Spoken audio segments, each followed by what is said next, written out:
and broker, the success team with Remax Success Team. Today I'm going to talk about videos being recently posted or circulated by a CBC journalist called Andrew Chang, and he was talking about the condo market in the Toronto GTA or Toronto and how bad the market and what's happening with the condo and all.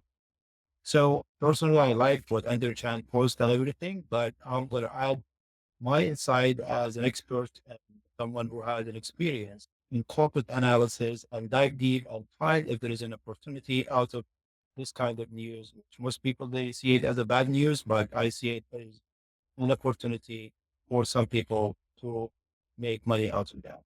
So as you see, this is the video here, Andrew, and was talking about this. I will in my video below his, I don't know what happened here, but anyway, I put below his video, then you can, when you have a time to look at the clip, I think it's 10, 12 minutes.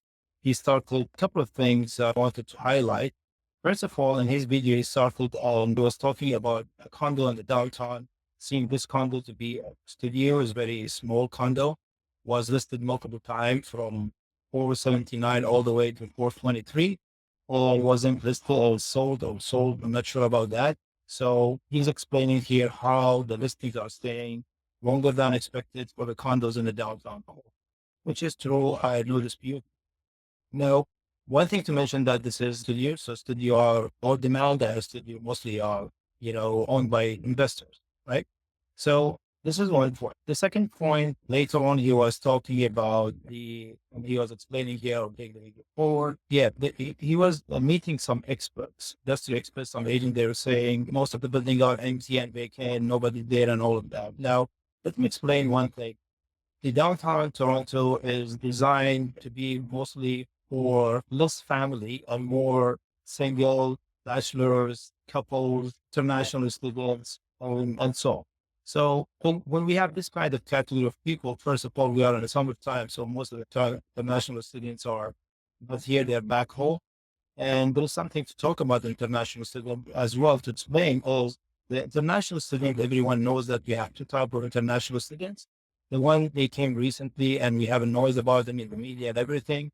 They are not, they are kind of international students, but they came for 1 year program in order to apply or work permit. And from there, they take a PR and it's a path to citizenship. So those students, they came already with experience and they just wanted 1 year diploma in order to be eligible to apply for the work permit. Now, those are the students, they came, they cannot afford, they have a problem because they came from their own saving. They were not supported with family or so. However, the international students, which we know, they are coming from a countries, from a very well family, provincially and wealthy. And some of them, as they know, and that even they have scholarship from their government and they come here for at least anything between 3 to 7, 8 years, depending on the program they are doing. They spend money, they rent in the downtown, they enjoy, some of them even under certain rules and regulation in the past, especially, and now they bought some units in the downtown. And back to the point, the condos in the downtown, in his video, even he was talking about somewhere how the condos in the downtown are so small and tiny. There are multiple reasons. Reason number one is any downtown is so so like downtowns are a very important part of the any city. The reason why, because of the location. And if you look at Toronto, Toronto is a big apple, just like how in New York or San Francisco in California or Chicago in US or London, UK or Tokyo, Japan, or in China and so on. So those cities, all of their condos are small and expensive. So that's why the builders, they made it so small in order to be affordable. Number one. Number two is the occupants or the end user of the condo in the downtown are whether millennial or Gen Z. So millennial and Gen Z, everyone knows about them. They don't care much about just about the space. They like small and tiny space, a lot of things to do with them. You want the most important for them to be in an environment like a downtown, which is good for that demographic, a lot of fun around them, and close to their friends, close to their schools, universities, and major hubs because some of them, they don't drive as well, right? So that's why you see them small and getting smaller, and because of affordability and all that. So I doubt very small portion of families they live in the downtown, and most of us knows very little schools in the downtown. And even there are few amenities in the downtown for the kids, if you notice, because downtown is designed for smaller family and mostly singles, bachelors, and all, right? So I will carry on and try to remember what he was talking about. Now he was doing some calculation here, which I'm going to talk in details about this calculation later on.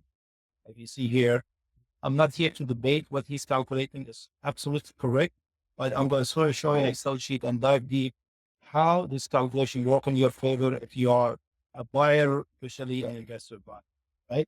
Now, one more point is about the immigration. So with the 500,000 flow of immigrants into the country, and we know most of them are families, they go to the suburbs of the downtown, but some of them, they end up in the downtown. So obviously there will be a demand. Even though I know there is a big fear by the media, everyone talking about that, there's a pressure on the government to stop those student visa. But remember, they're not going to stop the student visa on the international regular students. Those are coming from a lot of families supported by their parents and family members, or supported by their government on a scholarship.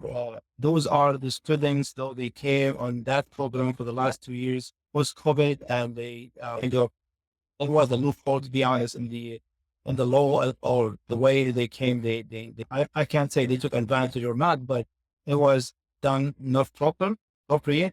And they end up, a lot of them coming, they having no money, looking for any job, they did 1 year course and all of that. Everyone understand that. So those segment might be impacted, which that segment had no impact on the downtown at all, because really expensive for them unless they share. I'm not sure about that.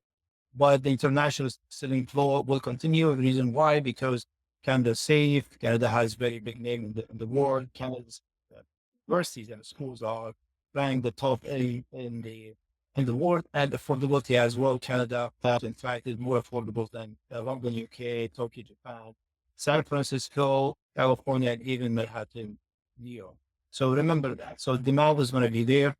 It's not going to be a problem. Now, let's talk about the supply. One thing he was talking about in his videos, that a lot of supply came in the market by the builders, which is true, which obviously, like we're looking, it's true. But let me give you my experience as a former corporate banker who worked in the syndicate, who worked on deals, who worked with the big tickets transactions, sometimes with the builders. So there are at least 4 layers of studies happen when before a project to be kicked off or to be launched. Let's start with the builder themselves. So the builder, most of them are very experienced, years in the market. They have their own studies. They have a ton of studies, which project to start. So the builder, they have their own analysis and studies. Then after that, when the builder, they go and apply for a permit with the city based on the studies and analysis, they get granted the permit for that project. And then the builders, when they go to the banks, the corporate bank, to borrow money, the bank themselves, which I was one of them one day, they do their own analysis and due diligence before to give the money, not just one bank, because with a syndicate deal, there's always something called lead bank and multiple other banks they in the deal. So if the deal transaction ticket for $100 million, you see, for example, RBC or TD Bank, one of the lead banks, take 20%, 25%, or 30% and give the remaining to other 4 or 5 banks. So that's another layer. And one more layer, which is OSP. So OSP, which supervise the bankers, and they come and they look at the transaction, they review it most of the time. So it won't happen like bank give them a favor or they break the rules and regulation of their credit policy or OSP's policy. So all those layers are there, is happening before any projects to kick off and come and be sold in the market. So on the top of that, the margin is really good with the builders, and they have their own way. I'm not talking about smaller builders. Yes, smaller builders are sometimes a problem, but I doubt smaller builders, they go to the downtown, it's unaffordable for them. We're talking all mainly here about big. So I wouldn't be that worried. The reason why is because immigration flow, all those laws are audited, protection by from the builders. Now, The last thing I'm going to talk about is something to do with Alder's calculation, which is I know he has done very nice calculation. I'm not going to repeat what he has done, but what I'm going to come here and show you, there's an opportunity, really opportunity, especially for the investors. Even though with what we see here, they can really take this opportunity, this buying. And okay, so let me open the Excel sheet I had here, and show you right there what I was on. Make it a little bit bigger here. So as you know, this is Excel sheet I work on all the time. Bigger and bigger, a little bit smaller. Okay. So what I did was I took six areas on the GTA, Greater Toronto, and I did something called month of inventory, which I spoke about that later on. I can post the link to month of inventory below this video. How and what that calculation is for. It's an indicator whether it's marketed the buyer side or seller side. The other one, which is I had another video, but was toward Mississauga Square One area previously, and I can post it down there. It's called yield. So we have a gross yield and net yield. So you see here clearly the six areas are the downtown core, which is center, and north, which is uptown. And we have west, which is the tropical, and we have east, which is Scarborough. And then we have Mississauga, mainly targeted Mississauga, but mainly Square One area. And we have Vaughan. Everyone knows what is most of the condos in Vaughan area and York region. And another York region city has a lot of condos for last years, which is Markham, right? So I'm not going to dive deep into month of inventory. Just I want to prove to you that's all market, buyer's market, which Andrew mentioned that very well. Some of them are really high, the buyer's market. Sellers are in a situation, really not good situation here. For example, buying one of them, the downtown. If you look the best situation among all this buyer market, probably Toronto is, the Scarborough Town Center, that area. Then you have, after that, then you have the Etobicoke, then you have Mississauga. Now, the most important here, which is the yield. If you look at the yield here, you see, which is a relationship between the annual income, rental income coming out of that property divided by the property price. So what I did here, I took average of the sold price, property price in the market. When I say average, 3-bedroom, 2-bedroom, studio, and all of that, don't look at the numbers here too much. You see the downtown is, center is lower because some areas are really cheaper for some reason, or the units are really small. So the average on that as well, don't judge this. So those numbers are just to arrive to gross yield. So the annual income of the property divided by the price, that's what the gross yield. So you see here the gross yield, the higher the gross yield, the better it is. So you see, for instance, Toronto East is Scarborough, which is Scarborough is doing the best. So this is the message for the investors. So that you have Mississauga, then you have downtown core, then you have three areas somehow they're equal the same, which is Etobicoke on the Vaughan on the market, right? So this is clearly tells you which is in the top, number one, Scarborough, number two, and so on and so forth. Now, here is the news. Everyone knows the interest rate is getting cut. While there was a quick two cut in the past, and there is one more, maybe two by the end of this year.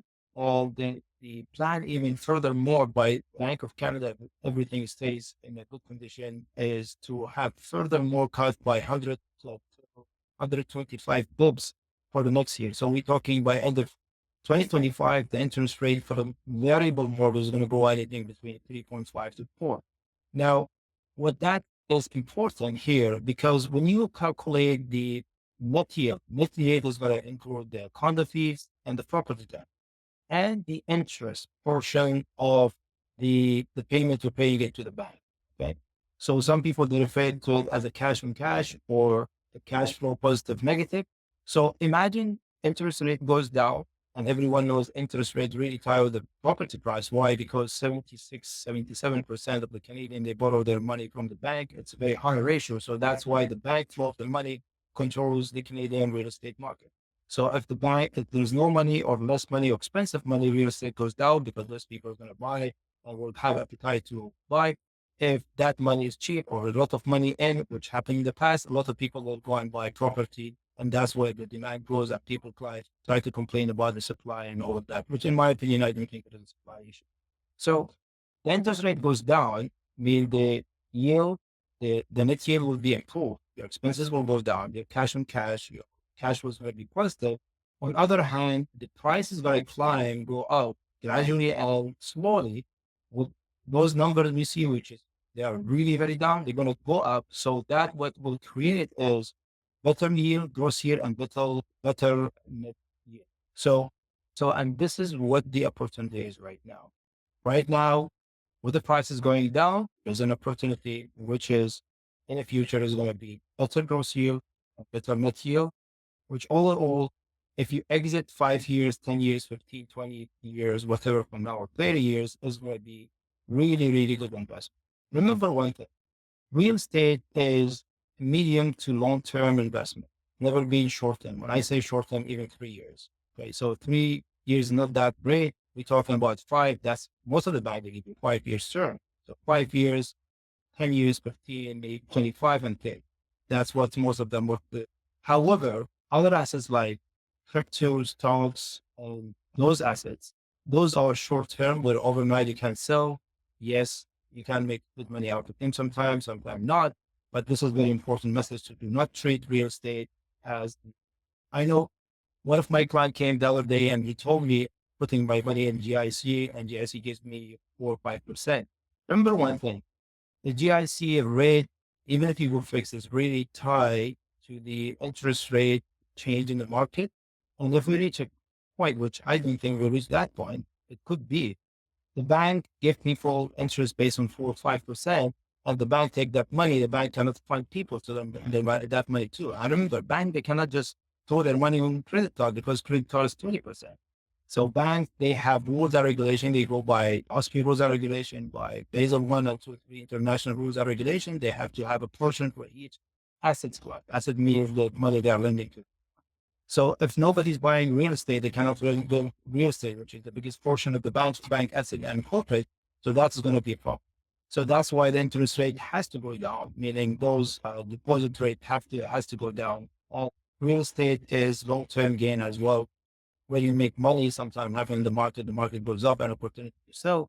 And remember, real estate and asset where you can, it's considered a network when you can go to a lender, someone and say, yes, my network, tangible network is this much. And this is very, so I hope by now I explained very clearly to you, even the bad news we're here in real estate, it might be good news for some. I'm indicating here to the investor market because most of the condos tend to be by investor because most of the condo goes for renters. Renters, they need investors. We don't have a lot of institutions. I mean, companies own property like other countries. We have individuals, they own their own condo unit, one, then, and those investors, they have to come to the market, buy, rent, and exit when the time is. Thanks for your time. And if you need any question or you have any clarification, feel free to contact the Success Team. We are experts, corporate banking, analysis, CPAs, and corporate consultant, and all details below this video. Wish you successful real estate and bye for now.